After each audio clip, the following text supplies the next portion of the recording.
여러분 안녕하십니까? 오늘은 일제강점기 시절에 조선의 3대 천재로 불리웠고 독립운동가의 삶을 살았으며 소설 임꺽정의 저자이기도 한 벽초 홍명희가 해방 후 김일성과 사회주의에 속아서 북으로 향한 뒤 자손대대로 어떻게 비극적인 결말을 맞았는지에 대해서 이야기해 보도록 하겠습니다. 2010년 3월 평양에서는 박남기 노동당 재정경제부장이 김태영 부부장과 함께 공개 총살을 당하는 끔찍한 사건이 벌어졌습니다. 당시 김정일은 권력을 세습 중이던 김정은을 위해서 인플레이션을 해결하기 위한 무리한 화폐 개혁을 시도했다가 주민들의 거센 반발로 실패하고 그 희생양으로 박남기를 처형하였습니다. 박남기 재정경제부장의 후임으로 임명된 사람이 바로 홍명희의 손자이자 당시 함경북도당 도당책임비서였던 홍석형이었습니다. 그가 도당책임비서에서 정치국위원 당비서로 승진하자 몇 달 뒤에 가까운 지인이 전화통화로 승진을 축하한다고 이야기했는데 홍석형이 무척 기분 나빠하면서 칠성판을 진 몸 언제 죽을지 모르는데 축하라니 당치도 않다는 식으로 말했다고 합니다. 이것이 바로 보위부의 도청에 걸렸다고 합니다. 홍석형은 임명 몇 달 뒤인 2011년 6월 노동당 정치국위원, 노동당 경제담당 비서 겸 재정경제부장 등의 모든 직책에서 해임돼서 사라졌고 지금까지 모습을 드러내지 않고 있습니다. 숙청된 것이죠.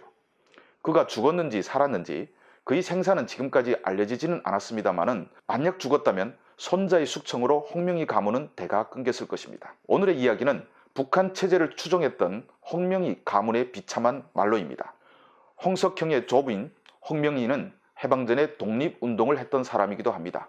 홍명희의 부친 홍범석은 대한제국의 관료로 경술국체의 치욕을 느껴 자결했고 홍명희는 일제와 끝까지 싸우라는 부친의 유언을 받들어 반일운동을 하면서 여러 옥고를 치르며 해방될 때까지 버텼습니다. 1924년부터 1925년 사이에는 제가 몸담고 있는 동아일보의 2대 주필 겸 편집국장을 지내기도 했습니다. 이런 홍명희가 해방 이후 사회주의와 김일성 장군의 신화에 홀려서 북으로 올라갔습니다.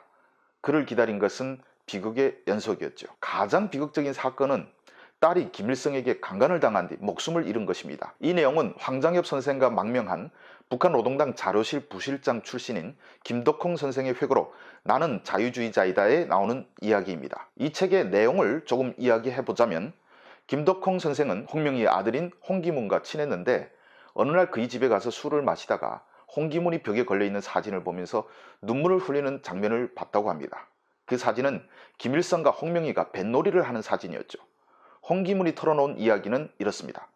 그의 여동생 홍기원은 김일성의 후처인 김성애의 비서였습니다.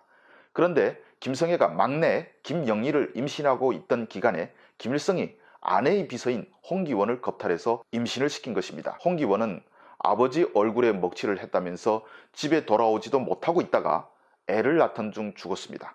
그러자 김일성이 홍명희를 위로한답시고 평남 평원의 서감호수라는 곳에 데려가서 뱃놀이를 기획한 것입니다. 자기 딸을 죽게 한 김일성과 한 배에 타고 자신과 자식들의 목숨을 위해서 웃어야 했던 홍명희는 어떤 심정이었을까요? 북한은 후화무치하게 이 사진에 홍명희 선생과 민족의 화해와 대단합에 대하여 이야기를 나누시는 민족의 태양 김일성 동지라는 설명을 붙여서 김일성 연구실마다 걸어놓았습니다. 이 사건 때문일까요? 홍명희는 딸이 죽은 후 고작 10년 뒤에 세상을 떠나게 됩니다. 김일성에게 딸을 잃고 후에 김정일에게 손자 홍석형마저 숙청당했다는 사실을 하늘에서라도 알게 된다면 홍명희는 과연 어떤 말을 할까요? 북한 독재 정권을 추종한 대가의 말로는 이렇게 비참했습니다. 아직도 북한 체제를 추앙하는 남한의 극소수 인간들에게 홍명희는 또 뭐라고 말하고 싶을까요?